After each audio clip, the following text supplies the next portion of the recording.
जो किसी को दान देने की बात कह के पलट जाता है उसे नरक की प्राप्ति होती है।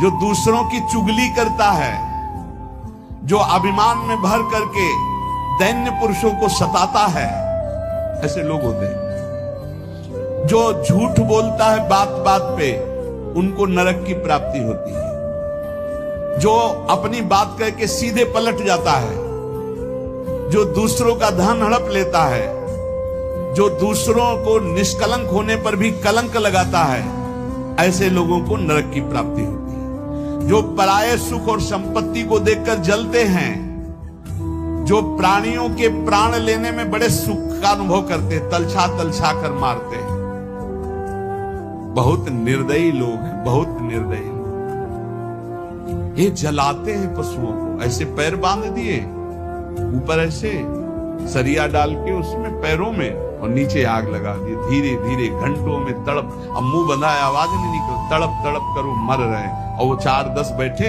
हंसी मजाक करें, करो करो मजाक करो। यमदूत ऐसे ही बांधेंगे, बिल्कुल ऐसे ही। और वहां यहां एक दिन तुम ऐसा पाप करोगे, वहां सैकड़ों वर्ष उसका भोगना पड़ेगा। जैसे 15-20 मिनट पाप कर ले, कत्ल कर ले, व्यभिचार कर ले, पूरे जीवन जेल में रहना पड़ेगा, फांसी भी हो सकती है। ऐसे ही यहां एक पशु को तुमने जलाया, आनंद लिया, वहां हो सकता है कि एक कल्प तक तुमको जलाया जाए।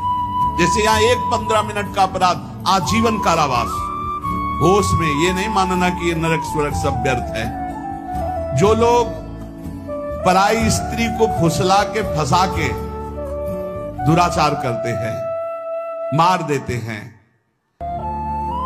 जो लोग कुआं, बगीचा, पोखरा, पौशाला, इन स्थानों को अपवित्र करते हैं व्यभिचार के द्वारा, मलमूत्र त्याग के। मान लो पानी है, पानी में मलमूत्र करना, पानी में व्यभिचार करना, ऐसों को सीधे नरक मिलता है, सीधे नरक।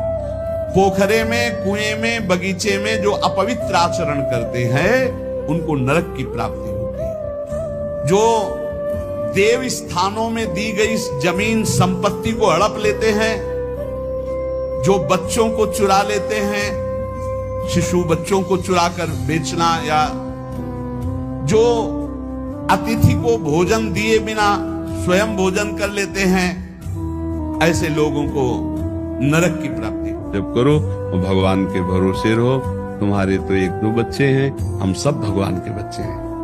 पर भगवान की 3 प्रकार की लीला है। एक है सृजन, और एक है पालन, और एक है संहार। और तीनों लीलाएं होंगी, पक्का होंगी। जैसे सृजन जरूरी है, पालन जरूरी है, ऐसे विनाश भी जरूरी है। तो देखो, इस शरीर को कहा गया विनाशी और इस लोक को कहा गया मृत्यु लोक। तो भाई देखो, जो जन्मा है उसका शरीर छूटेगा, जो हमने कर्म किए उसके अनुसार हमें भोग मिलेंगे। अब हम भगवान से भजन के बल से, उनके प्रार्थना के बल से हमको क्षमा याचना करवा सकते हैं। तो अपने पुत्र के लिए, अपने कल्याण के लिए, अपने परिवार के कल्याण के लिए, समाज के मंगल के लिए भगवान का नाम जप करे, भगवान से प्रार्थना करे, दूसरों को सुख पहुंचावे, धर्म पूर्वक आचरण करे, तो निश्चित मंगल होता है।